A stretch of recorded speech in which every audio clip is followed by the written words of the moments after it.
Hello, magandang gabi sa inyo lahat. So may mga finorward sa akin ng mga videos. I think mga albularyo yata to, no. Unahin ko tong itong maikling video muna. Ano ba ito? Upload ni Paul John Paul II. Ayos yung name. Ayoko din na dito. Oo, may ano sila, may clinic. Dito.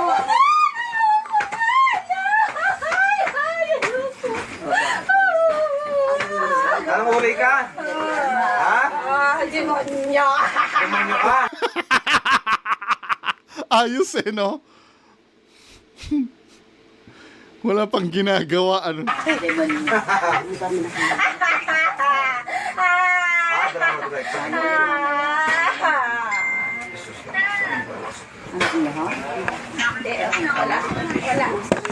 Wala. Naligo ka na?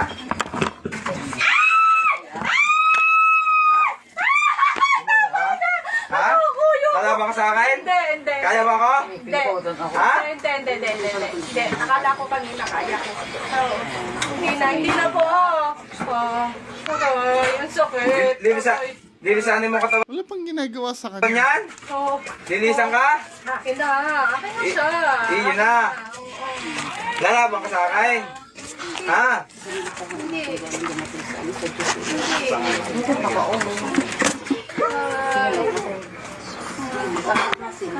Sama ka na, may inawa na. Ano? Magtitigas-tigasan ka? O susunugin kita sa impyerno? Doon ka nararapat? Doon ka nababagay? Ha? Jesus, danak na ng Diyos. Ang tatanungin ko lang, tanong lang to ha, yung sa mga bakit hindi diretsong sunugin mo na sa impyerno agad? Bakit kailangan kausapin mo pa? Para malaman kung sino yung sumasapi, ganun ba? One way or another, paalalayasin mo din yan eh. Kahit sino pa yung sumapi na yan, di ba? If ever man na sinasapian siya, palalayasin mo din yan eh. Para ma-determine kung anong klase yung sumapi. Kahit na, palalayasin mo. Hindi ko lang ba't kailangan sabi gusto mo sunugin kita ng impyerno? Or hindi ba madidetermine yon ng albularyo kung ano ba talaga yon? Kailangan kausapin muna? Stia vita, bitin plano siniyaw. Drama. Tama na. Lisanin mo yan, Le.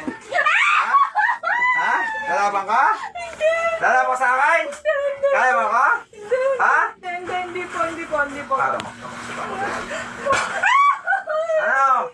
Ha? Peke!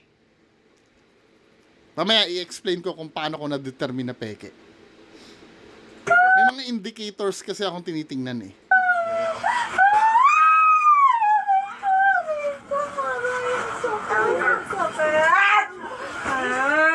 Ang sakit.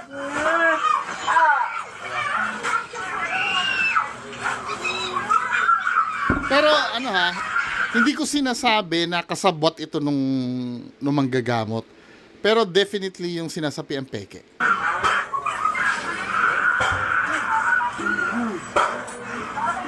Lalaban ka? Ha? Ibang ang sumasabi. Sino yun? Dito ang Hindi umi-epekto yung saksak mo, kuya. Delay! Delay yung mo, Ben. Sinaksak na naman, sinaksak niya eh. Ibang ang sumasabi. Sino yun? Dito ang Delay. Hindi nag-react.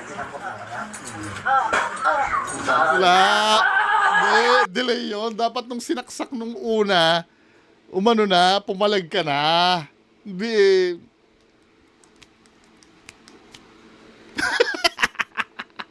Delay, tinan nyo ha. Sino yun? Dito ang Ay, walang nangyari. Wala, delay.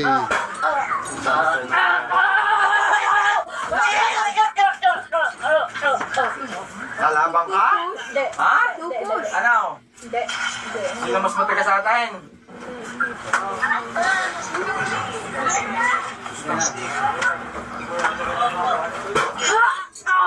At least, yan, tumama na. Okay na, di ba? Pero yung kanina, nakapikit kasi si ate kanina. Kaya nung sinaksak mo, hindi niya nakita na gumanon ka. Kaya na-delay.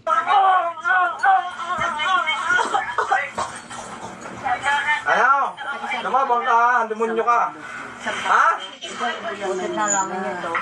Ang napagtanong ko tayo sa paglalaro ko na sa siya.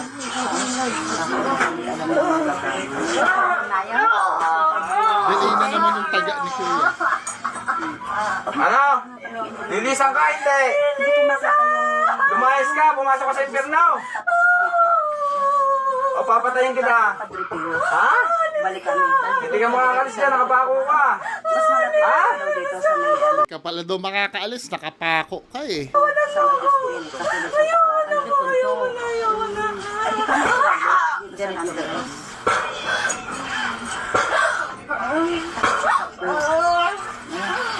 Ano? Lilisan ka? Ha? Bakit mo ginagambala ang taong ito? Anong dahilan? Ha? Nasa piya. Ha? Karasing lang yung mga yan. Nagtanong kami doon sa Mararating ba? Dito ang bahay mo? Ha? Saan ka nakatira?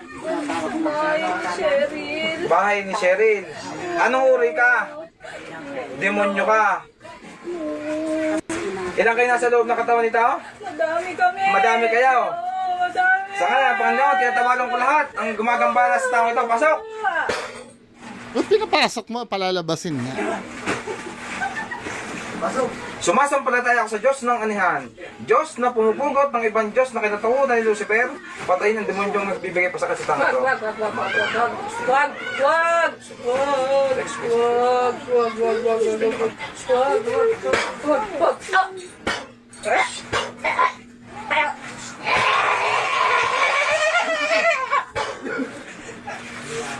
Pwede naman palang gawin agad-agad yun eh. Bakit kung ano-ano pa yung ginagawa? Anong pangalan nito? Lebili po. Lebili? Lebili, balik!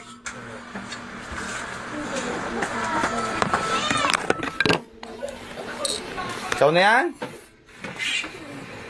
Alam mo, minsan yan din ang tanong ko sa Voltes 5 eh.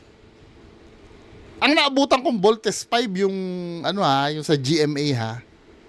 Yung live action. Hindi, nagtataka kasi ako. Sa Voltes 5 kasi, bakit pinahihirapan pa nila yung sarili nila para anuhin, para kalabanin yung Beast Fighter? Bakit hindi nila diretso laser sword agad? Parang ganito, no? Bakit inabala niya pa yung sarili niya? Ba't hindi niya ginawa, pinugutan niya na agad ng ulo o ginilitan niya na agad ng ulo para mawala na? Ba't ano niya pa? Diba? Dalawa yung nakita kong indicators dito na na ito ay hindi totoo. No? Unang-una nga yung sinaksak kanina. Na-delay siya eh. Kasi nakapikit siya nun. Hindi niya nakita na gumanon si kuya. Kaya delay siya. Pangalawa ito. Pakita ko to ha sa inyo. Kung makikita nyo. Aray, ang sakit. Lilisanin mo katawan yan? Oo. Lilisan ka? Akin na. Akin na siya. Iyon na. Lalaban ka sa akin. Ha?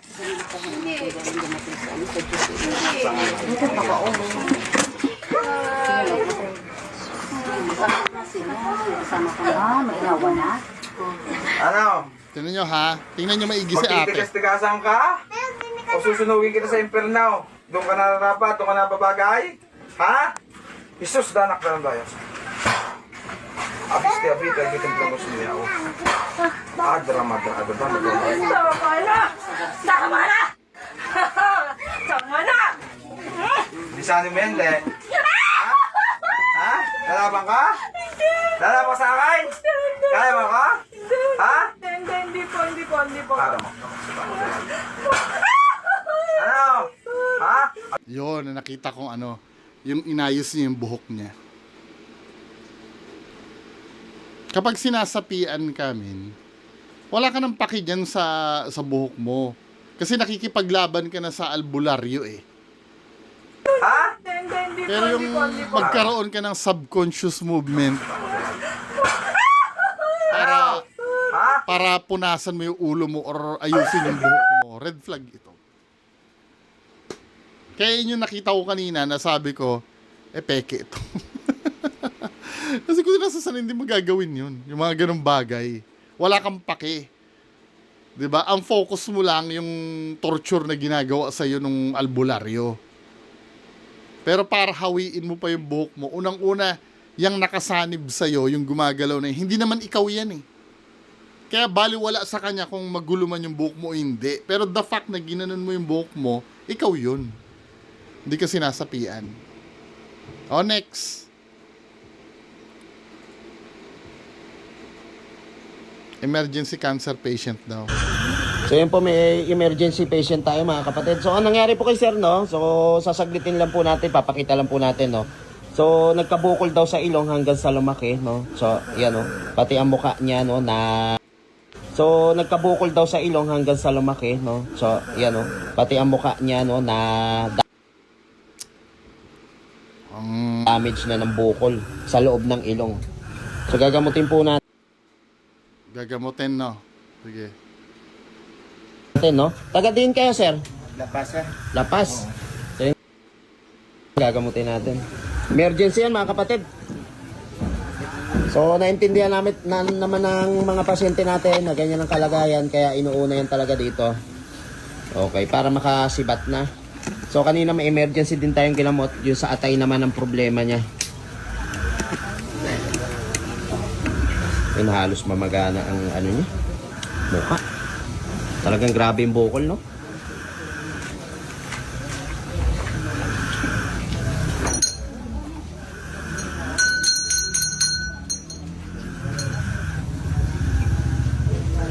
Manalangin sa ating Panginoon Diyos na maging maayos ang lahat.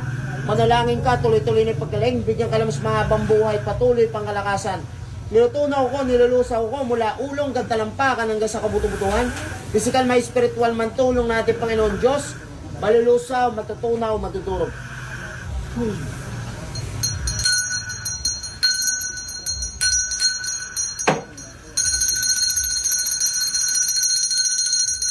Matagal na yung ganyan? Matagal na? 4 months? Bilis lumaki, no?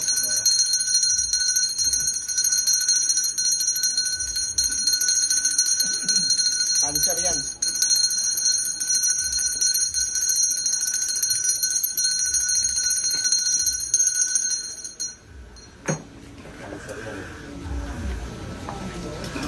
Yun.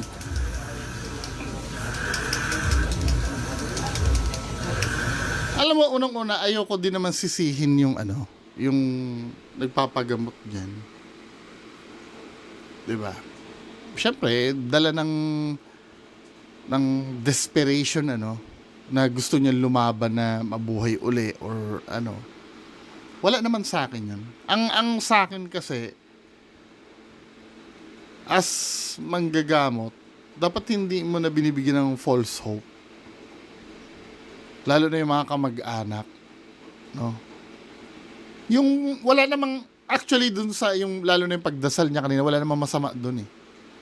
Lalo na kung ipagdadasal mo yung tao. Pero yung bibigyan mo ng false hope na na parang paasahin mo. Tapos ipopost mo sa social media para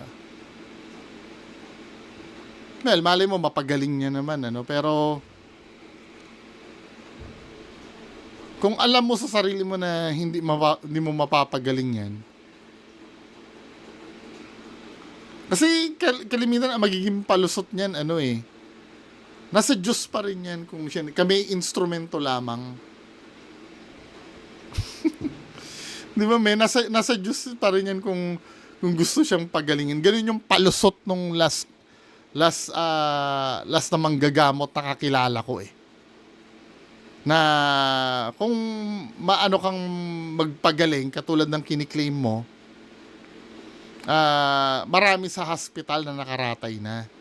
Binuwang banat niya wala rin, sabi kong gano'n, anong silbi nung paggamot mo kung nasa Diyos pa rin pala? Kailangan ka pa ba ng Diyos? Hindi ba pwedeng yung Diyos mismo ang dumirekta dyan na hindi naman bingi ang Diyos eh. Pag nag-pray yung mga kamag-anak niyan or yung anak niyan or yung asawa niyan, I'm so sure pakikinggan ng Diyos yun eh. Kung talagang karapat dapat na pagalingin yan eh.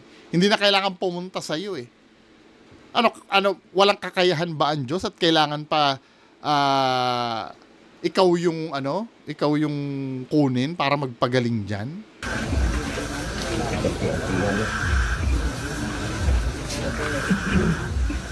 Don't get me wrong ha. Ako hoping din naman ako na gumana yung ginagawa niya.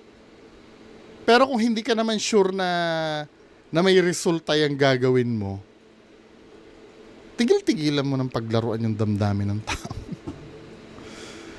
Di ba? Finorward ko na ha. Okay na. May oxygen yan doon? Oo. Wala, ano siya. So pag may time kayo, ipunta nyo ulit sa akin, no? So Bakit? na lang ulit natin. Uunahin lang ulit natin yan para sa ano niya, no? So hindi yan pwedeng magtagal kasi sa mga pila na ganito, no? Yung maraming pasyente. So kailangan talagang bigyan ng oras kagad yan, no? So ipunta ulit dito sunod na semana, no? So sunod na semana, so mamantrahan natin yan. Okay, healing mantra ang gagawin natin sunod na semana. Okay? Sunod na semana, what do you mean, sunod na Holy Week? Yun ba yan? So mga kapatid, so ginamutan natin. Ginamot mo, ba't pababalikin mo pa? Now, after niyan, i-follow up sana ito. Kung may pagbabago ba o wala. Kasi kung ang gagawin niya, yung pababalikin lang, hindi gumagana yung healing niya. Kung ganon, hanggang sa hindi na makabalikan, ang idadahilan na lang ni Kuya, hindi na kasi nakabalik sa akin eh. Wag naman po sana, halimbawa hindi na siya nakabalik sa kung anong dahilan. Ang dadahilan niya na lang, hindi kasi nakabalik, hindi ko na kumpleto yung gamutan. Diba? Na kung tutuusin, yung kung ako, naniniwala ako, kung ikaw ay kinalooban ka talaga ng kapangyarihan ng Diyos, hindi mo na kailangan pabalikin yan eh. Unang banat mo pa lang dyan, dapat magaling eh. Hindi ka naman doktor na para may follow-up pa sa'yo. Ngayon, kung maniniwala kayo dyan, go ahead. Hindi ko pa pipigilan. Basta sabihin ko lang yung gusto kong sabihin. So, yan lang po muna ang pag-uusapan natin. Magandang gabi sa inyo lahat.